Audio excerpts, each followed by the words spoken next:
Hey, I'm on the air. It's Sunday afternoon. It's 6:09 Central Time. I just made a smoothie that has chocolate chips, peanut butter, and a banana in it. And was it skim milk I put in here? So thought I'd go ahead and do a little bit of something on my favorite movie so far this year. If a Woman in Gold would be, Woman in Gold is probably my best picture nomination as of right now. Of what I've seen, of what I've heard of, Woman in Gold is it. Second one on that list would be In and Out. I absolutely, fantastically love this movie. It was intelligent, sophisticated, charming, humorous. It had an amazing plot. I was able to resonate with for I was able to resonate with all four of the major emotions in this movie. So let me back up for just a moment. Again, I'm gonna spoil it for you. So if you have not seen it yet, and you're going to see it, and you don't want to be spoiled, go ahead and turn this off, and come back to it later. So, it's a movie about a little girl and her family, and we get to look inside of each of their minds. Predominantly, it's the young girl, and so she's not controlling herself necessarily, which is a topic we could get into in another day as I try to get that out. She has joy, sadness, anger, and I want to say indifferent. There was a fourth one there: anger, sadness, joy, indifference. And as far as I'm concerned, while the little girl who's being controlled by these different things in her head, most people would say she was a central figure in the story. I would say joy and sadness are the two central persons, things, whatever that's going on up in their head that this story surrounds. Because it's a story about when joy wants to dominate everything, where's the place for sadness? And can you truly have happiness, joy without sadness? And that's the whole tussle throughout the entire movie. So we get to see this little girl and these emotions playing in her head as she starts off in, I think she's in Minnesota.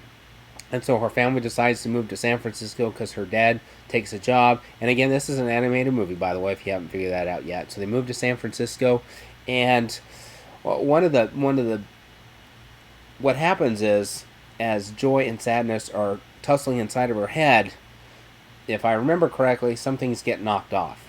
So as you look out, I'm gonna put my drink down here for a second. Hope I don't spill it. So it's kind of like a control bridge. So you have the various emotions in like a, I don't call it a spaceship, but sort of a control mechanism, and everything out there are other parts of this young girl's mind.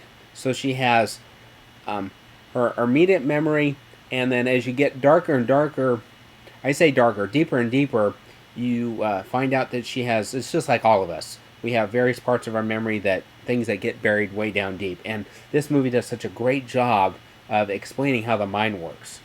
About immediate memory. I believe it's the frontal area here that retains things, and then it gets deeper and deeper into the brain. Those things that we do forget about, but things trigger it, and it does a great job of doing that. So anyway, the sad and the joy kind of have a tussle about who's going to, and when they're tussling, they end up altering, messing some things up, and she begins to forget things. I'm forgetting too because I have. It's been over a month now, and I think I want to see this movie again here pretty quickly because it was so good.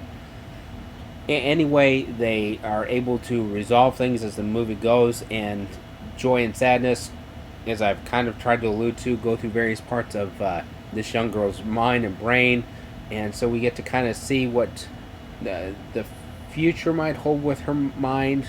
We get to see some of those things that, like she had an imaginary friend in here, and so we get to see how easy it is for our own selves to push those imaginary people down to let them be forgotten, and in this way you get to, the imaginary friend, those activities that we've had in the past that we don't think are as important now as we should put them, are I'm challenged to kind of rekindle some of those things.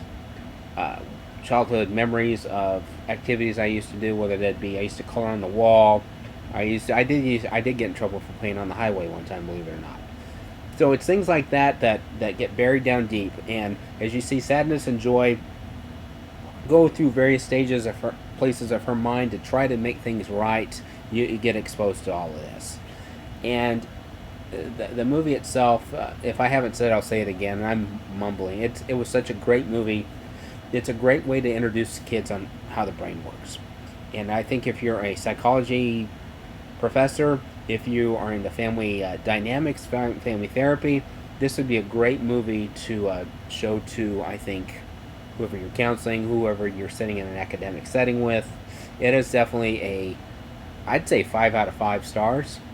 It's that good. It is definitely worth watching. You can watch it from various angles, and it's kind of like was it Boyhood, that had the 12 years of watching the kid progress from infancy to adulthood, and I kind of think there's going to be a sequel here, where at the end of the movie she's into her junior high years, and she puberty hits, and the boy comes, and you get to see inside his mind too, and it looks like it sets up for another movie. Personally, I'd like to see it take it all the way to her death. I know that's not going to happen. It's a pixel film, and it's for kids, but I do think that would be fascinating to see this young girl. I think they'll probably take it to marriage and they'll stop there, but it'd be interesting if it took it all the way to her death, and just to see that process. Because that's what reality is. We try to escape death, but the fact of the matter is we're all going to die at some point. So yeah, it would be neat if it would do that. So definitely go see it. It's out at most theaters. I think it's still in the top 5 or 6 of the box office this weekend. I'm going to try to go see it. There's that's the problem with movies. There's so many of them you want to see, and so only so many ways to do it. So leave here, go see Pixels tonight, and right after this, I'm going to go ahead and do my Ant-Man and Avengers review. Have a good night. God bless. Bye.